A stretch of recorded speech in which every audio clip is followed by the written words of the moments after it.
The ancient Chinese brought inventions into existence that changed the world forever. Machines built on a scale and level of sophistication that was unrivaled for millennia. Many of their inventions redefined engineering. But perhaps their most lasting legacy lies in one area: a sphere of technological innovation in the field of war.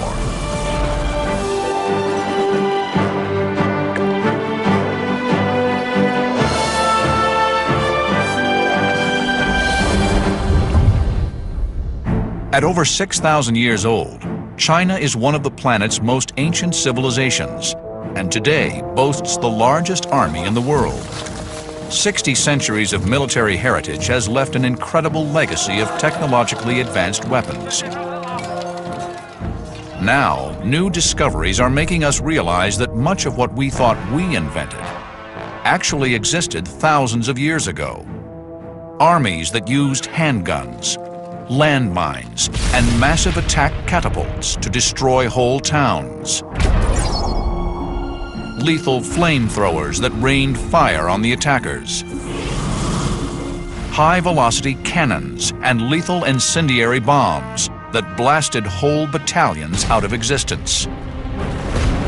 And even self-propelled missiles. Machines of war that would be instantly recognizable to the frontline troops serving in today's armies.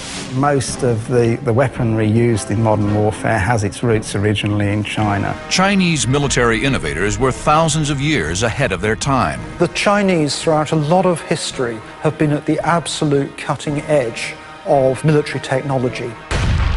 Incredibly, their use of gunpowder and military rockets is stunningly similar to the way we use them in battle today. It's certainly one of their major contributions, for better or for worse, to the history of the world. There's no doubt that through a lot of history, the Chinese have been the greatest military innovators on Earth, and their technology has certainly been at the absolute forefront. In 400 BC, China was not a unified country. Several states existed in the area, and they were all trying to take control. The state that could take control of its neighbors would win the greatest prize: domination of China. And to beat their neighbors in battle, the Chinese military engineers accelerated the development of killing machines. In the Bronze Age, around 800 BC, warfare in China relied on hand-to-hand combat and the sword. Chinese blacksmiths were producing amazing advances in metalworking. The result was an array of axes, knives, and swords, the most lethal blades the world had ever seen. The craftsmanship that went into a Chinese sword was extraordinary. They forged iron with carbon to produce ultra-hard blades set into hilts of exquisite craftsmanship. They used an ingenious approach to cooling the blade in the forge, where the middle was coated in a heat-resistant substance that allowed the edge to cool quicker than the middle. The result was a very strong and very sharp weapon. As their skill with metal grew, so did the length of the blades they could produce. In the Kingdom of Qin, swords became longer, about 36 inches, and this gave a good advantage in combat. The longest swords in Europe at the time were only 27 inches long. To make long swords, advanced technology was needed to assure their sharpness and flexibility. Swordsmiths had mastered the chemical properties of metal, in particular chromium plating, an extremely complex chemical process. The result was an incredible level of hardness and durability. The sword still shines and has not gone rusty after 2,200 years. This is a result of the chromium plating on it. How could the Chinese swordsmiths have coated the 8-sided blades with this chromium? With no electricity 2,200 years ago, the chromium plating must have been done by a chemical method. Something rich with chromium was wiped on the weapons, or the weapons were buried with chromium and heated up. The answer is still a mystery. But even after 2,000 years, the swords have the cutting precision of a modern-day razor. At point-blank range, a trained swordsman could deliver the point of the sword into an enemy with a force of 3,000 pounds, enough to drive through armor, flesh, and bone. Each sword has 8 surfaces, and every line on each surface is beautifully crafted. The most important thing is that the blades are really sharp. This is actually as sharp as a razor. At the Tangxi sword factory in Qiping, modern craftsmen are still creating these exquisite weapons in the same way they were crafted 2 millennia ago. The iron is forged in furnaces heated to 1130 degrees, just using air and charcoal. The sword is then pounded with a heavy hammer. This flattens the sword into a very thin blade and also hardens the metal. This process, known as tempering, is repeated time and time again, at each stage the sword becoming harder, thinner, and more deadly. Attention is paid to the smallest details on the beautiful hilts, and the result is an exquisite creation, part work of art, part deadly weapon. But were there even longer blades wielded in ancient China? Dr. Tom Richardson is curator at the Royal Armouries in Leeds, England. The armories boast one of the largest collections of rare military hardware on the planet. Here lies one of the most unique weapons of the ancient world, a dagger axe. It was called the Ge. This beautifully engineered, pointed, bladed weapon was originally fastened onto a 10-foot staff. The dagger axe inflicted massive punishment over 2,500 years ago. Today, only the bronze blade itself remains.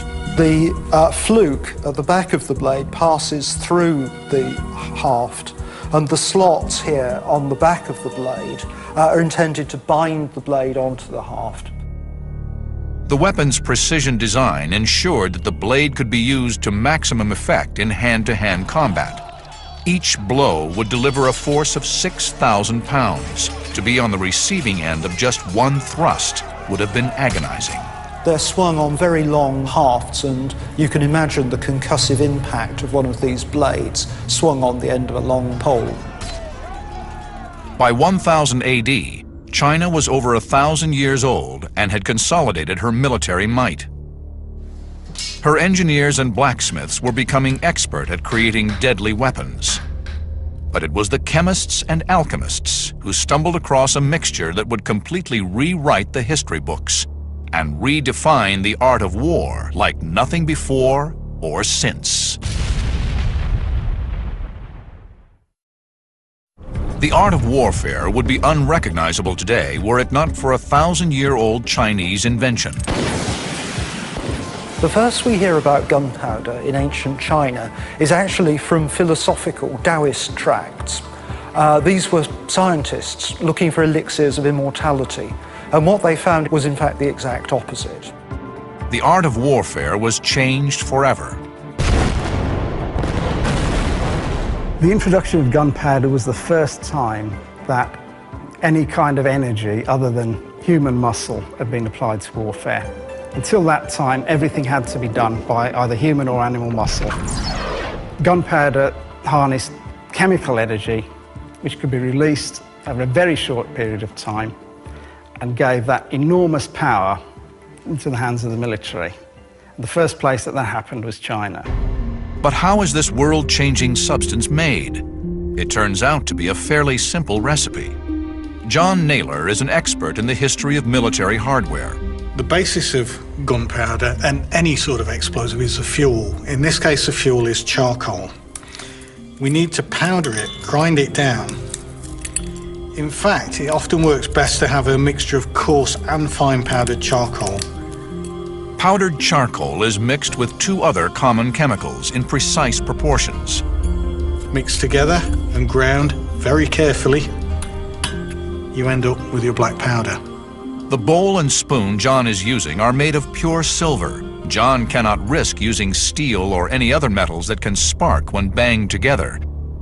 The reason is obvious. The 3 of them combined, mixed together, turn innocuous chemicals into the driving force of warfare for nearly 1,000 years. Having stumbled upon the ultimate ingredient for weapons of war, China realized its potential and launched large-scale production. The first evidence of industrial production of gunpowder in China is dated to 1040 AD, and initially not for use as an explosive, but rather as a fire-producing compound. Gunpowder has different properties depending on the exact proportion of its ingredients, and early varieties of gunpowder didn't explode, but they simply burnt at varying speeds. So that the most useful application at that date was either as an incendiary thrown from a catapult inside a soft paper casing that would burst into flames on impact, or a match which would continue to burn quite slowly for several hours and could be held in front of a stream of inflammable oil. With the right mix of gunpowder, military engineers developed a sparky fuse that would lead to the emergence of a new and terrifying weapon: the flamethrower. When the flamethrower was first used by the Germans in the First World War, it came as a terrible surprise to the Allies and was regarded as a particularly horrific example of the way that modern warfare was going.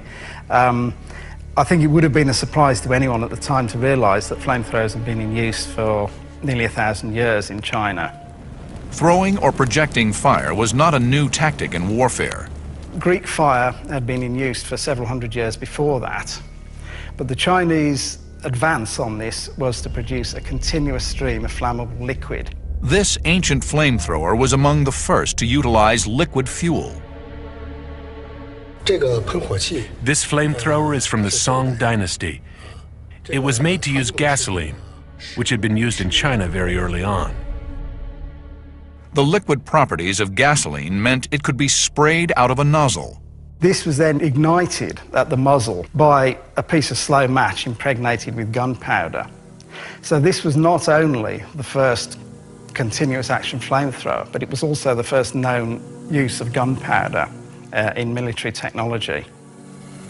In a remote location, somewhere in rural England, we are about to test a replica of this ancient weapon. Richard Windley is an ancient technology expert who is intrigued by the design of the gunpowder fuse.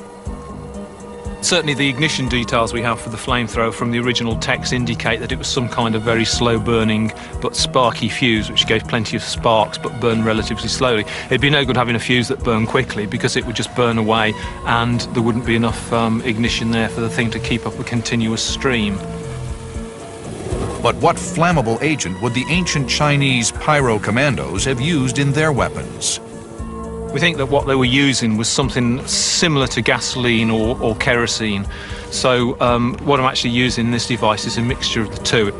With the chemistry of the fuse and the incendiary understood, Richard researched the ancient texts for clues as to how the flamethrower actually worked. So this is our reconstruction of the Chinese flamethrower. Basically what we have is a brass cylinder. The quality of the brass was actually specified in the original document. And this forms the cylinder of a pump. Inside here is a piston, which is about so big. This would probably be made out of bronze or possibly wood, and it would be bound round with cord until it was a really snug, tight fit in the cylinder so we can get plenty of pressure. This moves backwards and forwards as the handle is moved backwards and forwards. On the forward stroke, it forces out the flammable liquid through a nozzle at the front of the device, and on the back stroke, it forces the fluid which is in here. It forces that down through that pipe there, up through an internal pipe here, and to a secondary nozzle at the front. So we're effectively getting two squirts, one on the forward stroke and one on the backward stroke. At the back of the flamethrower is a large diameter extension to the cylinder, and this forms what we'd now call a gland. This would have been packed with string or cardboard, and the purpose of this is to stop the fluid on the backstroke being forced out and covering the operator. The reservoir is in the bottom. Initially, in the original device, the whole thing, this whole tank, would have been a large reservoir which would probably be holding something like 25 litres. There is a small flap valve made of brass which has a pivoted hinge. This allows the fuel to be drawn up into the cylinder on the forward push and along this tube, rather than back into the reservoir on the second stroke and into the secondary nozzle ignition chamber at the front. The ignition system is a slightly different proposal because the texts are not that clear on how exactly this worked. The little fuse assemblies are going to fit just inside a little holder there. They're ready to be lit. The front portion, the ignition chamber, goes on. Then what all remains to do now is to light the fuse, and we're ready, pretty much ready to shoot. Richard sets up a bale of hay 60 feet away from the flamethrower. This will enable us to see how accurate the weapon is.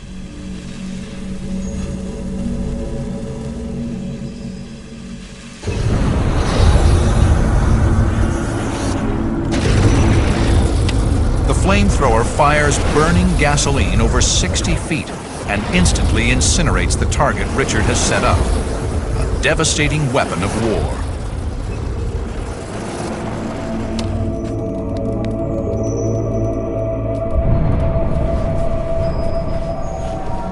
Well, that from where I was standing, that was absolutely staggering. That was awesome. And to see that stream of fire coming at you must be absolutely devastating. So where was the best tactical position to place a flamethrower? They were used in a whole host of different ways. They were used on board ship, they were used on ramparts as defences for fortifications, and almost act as a kind of spearhead for frontline troops. We know from 20th century experience that the flamethrower is one of the most terrifying weapons that anyone can face. And certainly there would have been a serious risk of being burnt if you were in front of it. But they were fairly short-ranged weapons. And a lot of the time, their value would have been psychological. If a flamethrower of that description was guarding a breach in a city wall, it would have been a very brave man who would have attempted to go through it. But many military objectives are further away than 60 feet.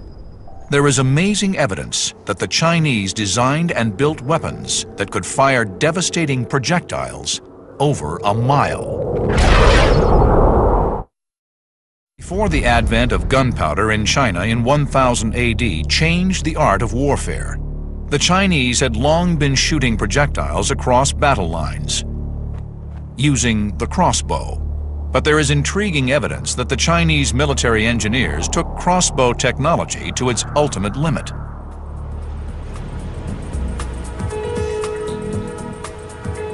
In Chinese archives lies a rare copy of an ancient text, The Essentials of the Military Arts, written in the 11th century.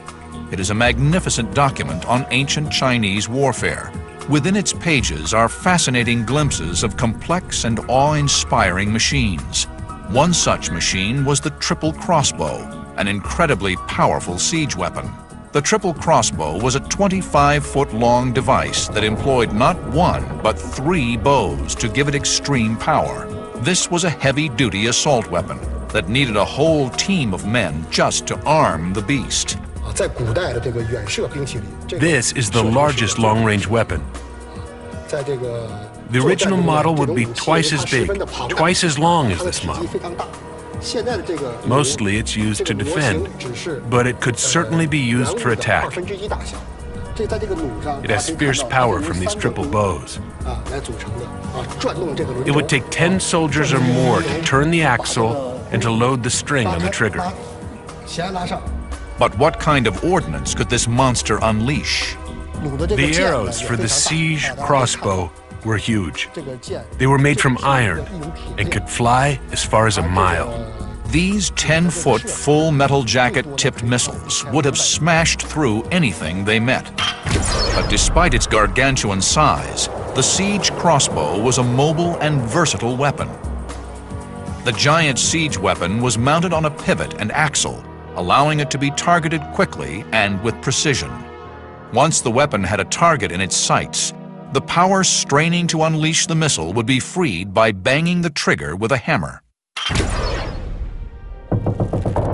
The ability to threaten a town with a single weapon provoked a rush to develop countermeasures and defenses within Chinese city walls. And where the defenders built higher and wider, the aggressors built taller and stronger. Perhaps the most effective of the ancient Chinese siege attack weapons was the whirlwind catapult. Acting like a heavy-duty sniper rifle, the whirlwind could release a projectile with pinpoint accuracy at any part of the town wall or its inhabitants.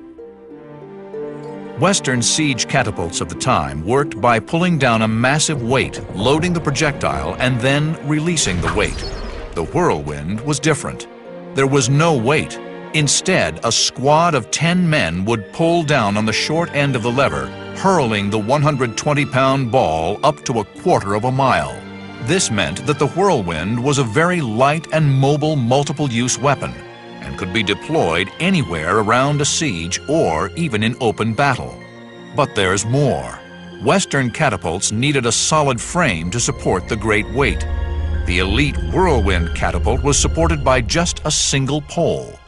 This gave it another advantage. The advantage of the Whirlwind catapult was the mobility and flexibility that it provided, in contrast to the larger siege engines, which were basically static.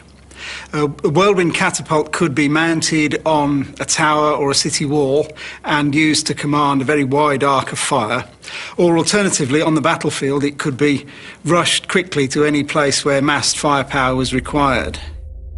In ancient texts, there are accounts of whirlwinds forming parts of batteries of thousands of catapults, which could lay devastation to entire cities within hours. But the purpose of a siege was not always to obliterate the enemy town. Often the objective was to overrun the city with infantry. There is evidence in the texts of large assault machines known as cloud bridges. Their name might sound peaceful, but their purpose was anything but. This 10% scaled-down model is one that incorporates an extendable ladder. The ancient Chinese invented this siege machine with the name Cloud Bridge, meaning very tall bridge. It has wheels and it could be pushed forward until it reached the wall. Soldiers could safely hide inside the machine until the wall was reached. Stepping on this ladder, the city walls could be climbed onto. You can imagine in a battle scores of cloud bridges being pushed forward and hundreds or thousands of soldiers climbing the ladders. Cloud bridges were really powerful in ancient wars. And some of the cloud bridges were truly massive, driven by teams of oxen. The main point of this type of machine is to get attacking troops on top of the city wall. So it was obviously important, as the height of walls increased, that the height of the machines was increased to match them. But no weapon of war is invincible. The normal way of attacking this kind of wooden siege engine was obviously to set it on fire. This could be done simply by throwing burning materials at it, or in a later period by the use of burning oil or flamethrowers. So the logical counter was to cover the machine with uncured hides, which would be very difficult to burn, keep them soaked with water, and in that way armour them and the people inside against missiles at the same time as you make them fireproof. And if the attackers breached the city walls, there were lethal defenses waiting for them. The ancient world's equivalent of razor wire. This battle machine is called a San Yuan knife cart. It's a two-wheeled cart installed with knives. Its major function is in the eventuality that the gates failed to hold or the city walls were breached. It would be rolled into place to block up streets and defend them. The knife cart was as effective as razor wire, with one improvement. It was mobile and could be deployed wherever the defender's need was greatest. But just like razor wire, it could fit any gap. In the ancient wars, a practical cart was built according to the size of gates or width of streets. I think it would be twice the size of this, at least. But not all heavy military hardware was used in urban conflict. At first sight, it might look like it was designed to scale city walls, but this machine had a more intriguing purpose. This is a military machine used in ancient Chinese warfare with the name nest cart. It is actually a small house that can be lifted up and down to scout. In the middle area of China, the lands are mainly flat, which makes it difficult to see far on the enemy's side.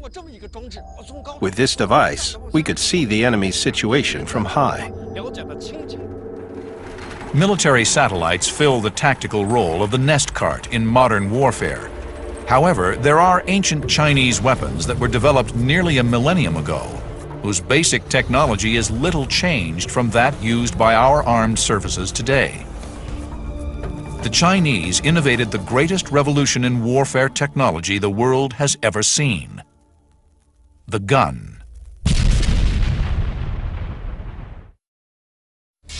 The range and ingenuity of Chinese weapons of war is incredible, but it wasn't until the invention of gunpowder that Chinese military hardware entered the modern era, and ancient Chinese armies began to use a weapon that would be recognizable to the modern soldier.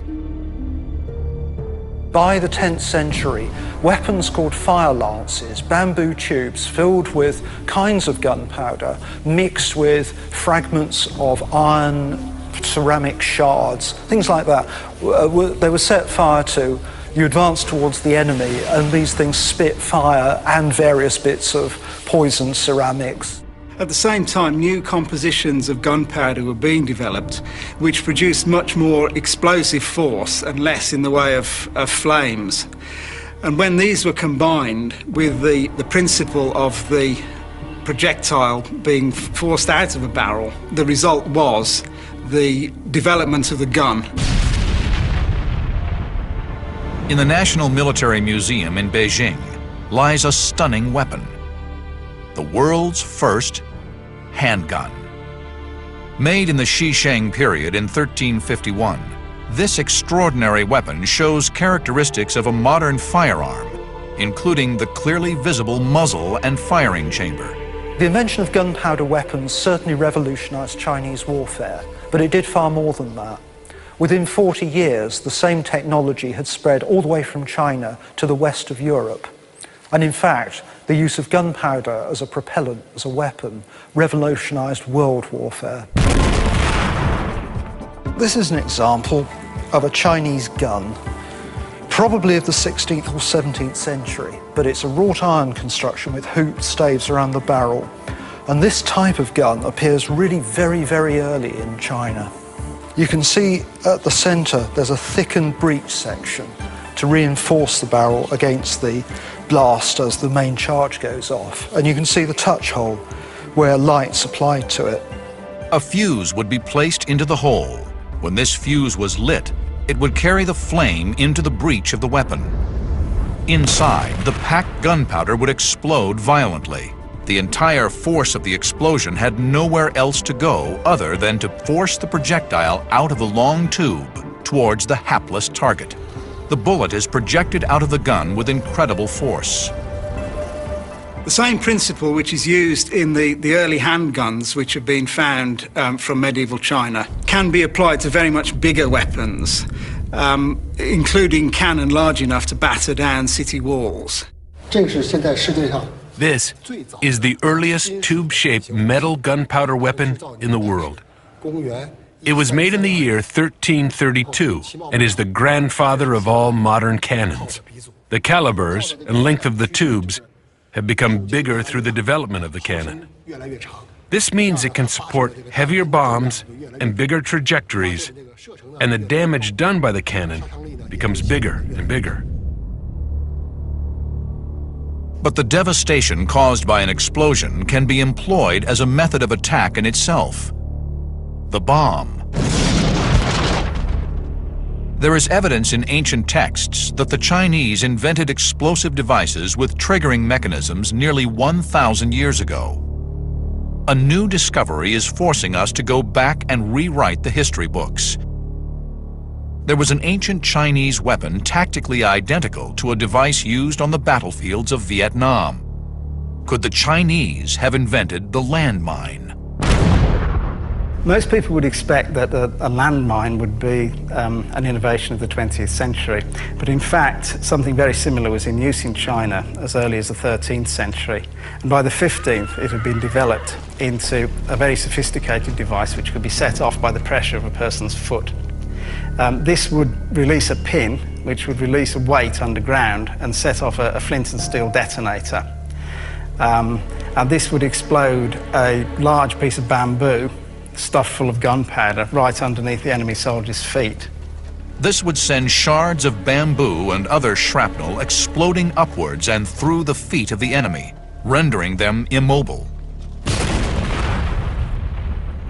But devices like the handgun and the landmine were only possible because the Chinese had a long tradition of creating technologically advanced weapons of war. Over 1,500 years before the landmine and the handgun, Chinese metallurgists were already producing devastating attack weapons. One of these was the high-intensity crossbow. The crossbow is responsible for countless victories in Chinese history, and there were millions of them issued to infantry troops. However, because they are made of wood, surviving crossbows are priceless, rare artifacts. This is an example of one of the very earliest Chinese crossbows. It's just the stock made of wood covered in lacquer and beautifully decorated. It's the trigger mechanism that's at the heart of the Chinese crossbow, and it's an extremely clever device. Triggers are made of extremely precise interconnecting components that must fit and work together with rigorous accuracy. To manufacture them required an incredibly advanced level of casting expertise. And in fact, the technology is quite comparable with a lot used in the gun trade a millennium and a half later. Yet these things were invented in the 4th century BC. The crossbow was a significant technological development over the simple bow that was used for thousands of years by civilizations all over the world. But how is this design more effective than the simple bow? The ordinary bow is formed by an arc and a bowstring. It's pulled by hand, and as a result, the bowman would get tired using it. It's also hard to aim. But the Chinese crossbow is mounted on a frame, and the string is pulled back and held in position by a latch attached to a trigger mechanism. The trigger mechanism could be conceived as the ancestor of the trigger from a modern rifle. The trigger mechanism would enable the bow to be held ready-armed for long periods without tiring the archer, and thus taking aim would be easier. This gives the crossbow an important tactical advantage over other bows. The most significant advantage of the crossbow is that soldiers could use it for ambush. Once they discovered and aimed at targets, they would simply need to pull the trigger. Then the arrow would fly out with incredible power. It only demands the small force of pulling the trigger with a finger, and it would be transformed into a really big force to shoot out the arrow. And when released, the 2-pound bolt could fly 300 yards towards the enemy, tearing through armor, flesh, and bone.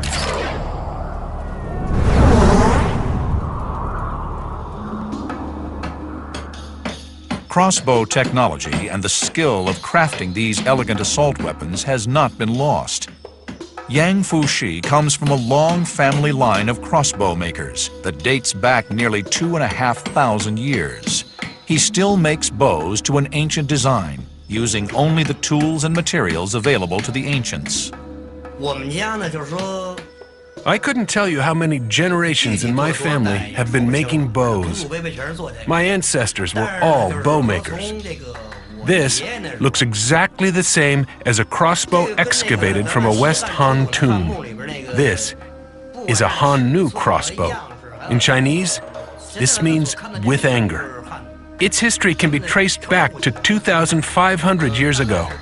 This replica was made exactly according to ancient drawings. The trigger on this crossbow is made of bronze and exactly the same as the one excavated. Many modern tools were used like lathes, mills, and planes.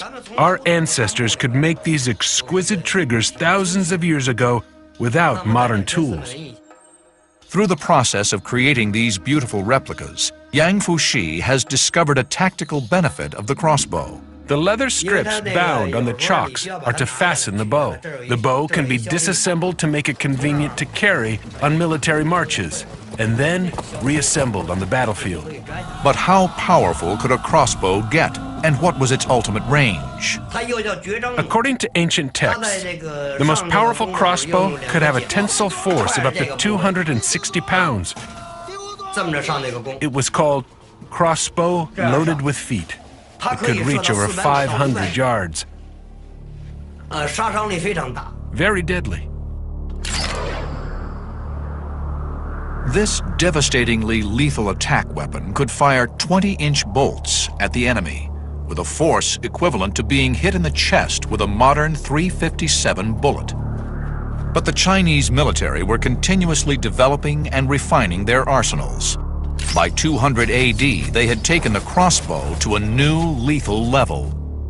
Centuries before the gun, while the rest of the world relied on the simple bow, the Chinese developed the world's first repeating shooting weapon, the repeating crossbow. It is the ancient world's machine gun. Here on top we've got a magazine that holds these bolts, slotting down into there like that. Holding this lever, working the action, the whole magazine comes forward. The string slips into that notch, so it can then be drawn back. It's also holding down a little peg, so that when the magazine is steady on the stock, pushes the peg, wallop, shoots the projectile down at the enemy. And as fast as you can work the action, that's how fast you can shoot. With 100 men to a company, 10 companies to a regiment, each with 1,000 crossbows, this meant that 6,000 or 7,000 bolts would have been tearing across the battlefield at once, instantly cutting down everything in their path. Incredibly, this murderous kill rate would not be seen again until World War I, over 1,500 years later. Now, the beauty of this weapon is it's idiot-proof. You don't need to be a trained soldier to use it. It gives the rate of fire that a trained archer can put out, but without all the hardship of learning to do it. It was common at the time for Chinese emperors to have retained armies. This meant that farmers who usually worked the lands of the empire could be called upon to take up arms in defense of their realm. The repeating crossbow was an ideal weapon to issue to an untrained soldier. Thousands of these weapons unleashed onto the battlefield would put doubt in the minds of any attacking force. Firing at a rate of 1 lethal bolt per second, the repeating crossbow was a unique development. An innovation that, incredibly, preceded the automated weapons of the 20th century by more than 15 centuries. Although a single bolt from a repeating crossbow would not cause enormous impact, the effect of thousands of them coming at once would have been devastating, especially if we consider that the tips would have been poisoned. A single scratch would have taken out an enemy soldier. But it wasn't until they unleashed the chemical energy in gunpowder that the Chinese brought the firing of missiles across the battlefield into the modern era. By the 11th century AD, the Chinese were starting to project missiles in a way that would be recognizable to a modern military engineer, in the gunpowder-fueled rocket. Gunpowder was first used for military purposes in China around 1000 AD. Its initial use in warfare was to create fuses for flamethrowers, but the flamethrower's range is limited by how far the machine can pump the flammable fluid. However, the Chinese had been using the explosive power of gunpowder in fireworks for entertainment. They also had hundreds of years' experience of unleashing projectiles at an enemy. It was just a matter of time before they discovered you could combine these two skills. An intriguing discovery by underwater archaeologists off the coast of Japan has uncovered evidence of what are believed to be China's earliest known exploding gunpowder-based projectiles. The researchers found something stunning: 2 intact and 4 partial bombs, encased in a dense ceramic shell. When the scientists X-rayed 2 of the intact bombs, they discovered that one was filled with gunpowder, and the other not only contained gunpowder, but dozens of pieces of iron shrapnel. They realized what they were looking at: a weapon that was half bomb, half grenade. We now know that ancient Chinese armies had an incredible range of ordnance available to them. From super-scale mega crossbows, to handguns and cannons, to devastating flamethrowers, all being deployed nearly 1,000 years ago. But now, for the first time, new discoveries have us asking the incredible. Could the Chinese have used rocket-propelled missiles in battle at a time when the rest of the world was throwing stones out of wind-up catapults? In its early years, gunpowder was used mostly for entertainment. They designed spectacular fireworks, almost the same as we use on the 4th of July today. But could this expertise be turned to use in battle? Could the Chinese adapt their rocket technology and create self-propelled weapons of war? Under the Song dynasty in the 13th century, they were still used only for toys and for firework demonstrations. But soon after that, they began to have a military application. This was well before the use of rockets in warfare anywhere else in the world. The early applications of rocket technology to military uses were basic. They involved attaching a gunpowder-based rocket to an arrow to give the projectile propulsion. Intriguingly, there is evidence of early trials in which rockets were attached to aerodynamic bird-shaped creations. But developments were right around the corner. Under the Ming dynasty, from the middle of the 14th century, rockets began to be used en masse in Chinese warfare. They were fairly small devices with arrowheads on the end of a stick propelled by a rocket tube. They didn't have explosive warheads, so they were most useful when fired en masse. Just like the multiple rocket launchers of today, Chinese rocket launchers caused devastation on the battlefield. And it didn't stop there. There was an invention that took rocket technology to the ultimate limit. A piece of military hardware little different to the rockets that modern armed forces put into the field today. The ballistic missile. Invented in the early 14th century, even its name was designed to strike fear into enemy troops. This is an ancient weapon called Fire Dragon issued from water. It was used in naval battles, and when issued, it had a long flame tail, looking like a fire dragon. There are many types of bamboo in China, so it's easy to find the material to build the weapon's body. But how did it work? It has something like fireworks attached to the outside, which act like a powder flask when they are lit. The whole thing starts to fly. The mouth in the front is loaded with gunpowder, which explodes the enemy ship. But there was more to the weapon than that. The rocket was built in 2 stages. During the flying, the first stage burns, but ignites the second stage. This drives the Fire Dragon to fly further and reach the enemy's ship and explode. But even if the enemy was out of range, the Fire Dragon had a contingency. There was a magazine of 3 rocket-driven arrows loaded within the mouth of the missile.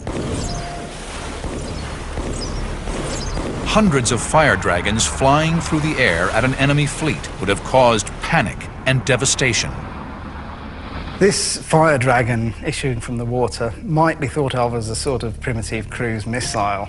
Its main use was from one ship against an enemy fleet in naval battles on the large rivers of China. I think, though, that its main impact would have been psychological. The large carved and painted dragon head on the front would probably have had more impact than the shower of arrows which it discharged when it got within range. Nevertheless, it's an extremely sophisticated piece of technology for its time. It is incredible to think that the Chinese war machine created weapons whose principles and tactics we still use today.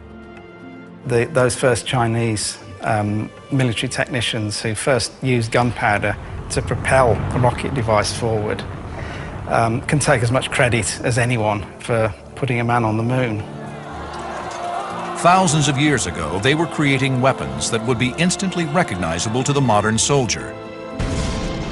What new discoveries remain out there? Discoveries that will turn everything we thought we knew about the ancient world on